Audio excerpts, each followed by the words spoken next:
জিন্দাবাদ জিন্দাবাদ জিন্দাবাদ ধর্ম নাম বিভক্ত করা বন্ধ করক ধর্ম নাম বিভক্ত করা বন্ধ করক জনজাতিকরণ প্রদান করক লং লিভ অদখল বিচার জিন্দাবাদ জিন্দাবাদ সাংসদ কামাখ্যা প্রসাদ তথা মুর্দাবাদ নরেন্দ্র মোদী মুর্দাবাদ বিজেপি সরকার হাই হাই বিজেপি সরকার গো ব্যাক আশা জিন্দাবাদ আশা লং লিভ কামাখ্যা প্রসাদ তথা হাই হাই ধর্ম নাম বিভক্ত করা বন্ধ করক ধর্ম নাম বিভক্ত করা বন্ধ করক আদিবাসী আমরা জনজাতি মর্যাদা প্রদান করক আশা লং লিভ অদখল বিচার জিন্দাবাদ আশা লং লিভ প্রধানমন্ত্রী নরেন্দ্র মোদী হাই হাই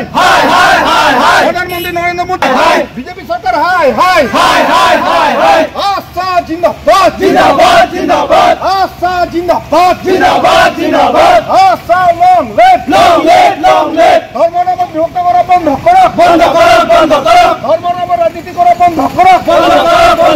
ধর্ম নাম রাজনীতি করা বন্ধ করক আশা জিন্দাবাদ আশা লং লিভ কামাখ্যা প্রসাদ তথা হাই কামাখ্যা প্রসাদ তথা মুর্দাবাদ নরেন্দ্র মোদী মুর্দাবাদ নরেন্দ্র মোদী হাই বিজেপি সরকার গো ব্যাক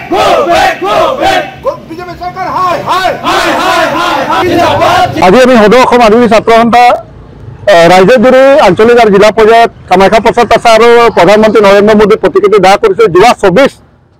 জুলাই তাৰিখে কামাখ্যা প্ৰসাদ তাছাই এটা বৈদ্যুতিক মাধ্যমত তেখেতে কৈছে যে আদিবাসীসকলৰ ওৰাংমুণা চাউতাল কল বিল কৰা যিবিলাক হিন্দুত আছে তেওঁলোকে জনজাতি মৰ্যাদা পাব, কিন্তু যিবিলাকে মানে ওৰাংমুণা কল বিল কৰা যিমান আছে তেওঁলোকে খ্ৰীষ্টান ধৰ্ম যিবিলাক গ্ৰহণ কৰিছে তেওঁলোকে জনজাতি মৰ্যাদা পোৱাৰ ক্ষেত্ৰত বাধা আছে, তেওঁলোকে নাপাব। আৰু কৈছে যে খ্ৰীষ্টানসকলে বিজেপি দলক ভোট নিদিয়ে, কিন্তু আজি বিজেপি চৰকাৰ কেনেকুৱা হৈছে? খ্ৰীষ্টানসকলে খ্ৰীষ্টান ধৰ্মৰ আদিবাসীসকলে যদি বিজেপিক ভোট নাই দিয়ে তো বিজেপি চৰকাৰ অসমত কেনেকৈ আহিল সেইটো আমি প্ৰশ্ন কৰিব বিচাৰিছোঁ। আৰু কামাখ্যা প্ৰসাদৰ দৰে এই ৰাজনীতি নেতাসকলে আদিবাসীসকলৰ জনজাতিকৰণৰ ক্ষেত্ৰত বাধা দিয়ে। যেতিয়া আদিবাসীসকলে জনজাতি মৰ্যাদা প্ৰদান কৰাৰ কাৰণে চৰকাৰে পদক্ষেপ গ্ৰহণ কৰে, এই আমাৰ স্বগোষ্ঠীয় পলভূষণ দাস, কামাখ্যা প্ৰসাদ, এই আমাৰ ৰামেশ্বৰ তেলী লিখীয়া নেতাই এই মুখাপিন্ধা ভদ্ৰ নেতাসকলে আমাক বিৰোধ কৰি আহিছে। আৰু এইবাৰো তেওঁ কৈছে যে এই এনেকুৱা এটা বিভক্ত আমাৰ আদিবাসী বৃহত্তৰ আদিবাসী সমাজখনক বিভক্ত কৰাৰ এটা ষড়যন্ত্ৰ কৰিছে। আমি কামাখ্যা প্ৰসাদক তাছাক প্ৰশ্ন কৰিব বিচাৰোঁ, তেখেত আদিবাসী জনগোষ্ঠীক জনজাতিকৰণৰ ক্ষেত্ৰত কেতিয়া পদক্ষেপ গ্ৰহণ কৰিছে? কোনদিনা সাংসদত মাত মাতিছে? তেওঁ অকল নিজৰ ৰাজনীতিক গাদী বচোৱাৰ কাৰণে তেওঁ কাম কৰি আছে, আদিবাসী জনগোষ্ঠীৰ কাৰণে আজিলৈকে কাম কৰা নাই। গতিকে আদিবাসী জনগোষ্ঠীৰ ওপৰত তেওঁ মন্তব্য দিয়াৰ কোনো অধিকাৰ নাই। তেওঁ শীঘ্ৰে যদি এই ধৰণৰ মন্তব্য কৰাত তেওঁ যদি শীঘ্ৰে মাত নিবিচাৰে, তেওঁ কৈছে আদিবাসীসকলক যিটো বিভক্ত কৰাত যেনেধৰণৰ এটা বিৰূপ মন্তব্য কৰিছে, এই মন্তব্য যদি তেওঁ ৰাজহুৱাভাৱে ক্ষমা নকৰে, আমি সদৌ অসম আদিবাসী ছাত্ৰ সন্থা কেতিয়াও ক্ষান্ত নহওঁ। পৰিৱৰ্তন বশত তেওঁ শীঘ্ৰে ক্ষমা নিবিচাৰে, তেখেতৰ যি বাঘগৃহ আছে এই বাঘগৃহ ঘেৰাও কৰিবলৈ বাধ্য হ'ম। ইয়াৰ বিৰুদ্ধে যিবিলাক গণতান্ত্ৰিক কাৰ্যসূচী আছে এই কাৰ্যসূচী আমি পালন কৰা সদৌ অসম আদিবাসী ছাত্ৰ সন্থা বাধ্য হ'ম।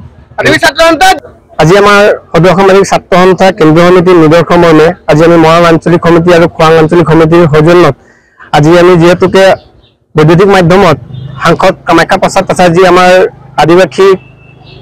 বিৰোধ মন্তব্য কৰিছিল জনজাতিকৰণক লৈ, সেই তাৰে আমি প্ৰকৃতি দাহ কৰিছোঁ। আমি আজি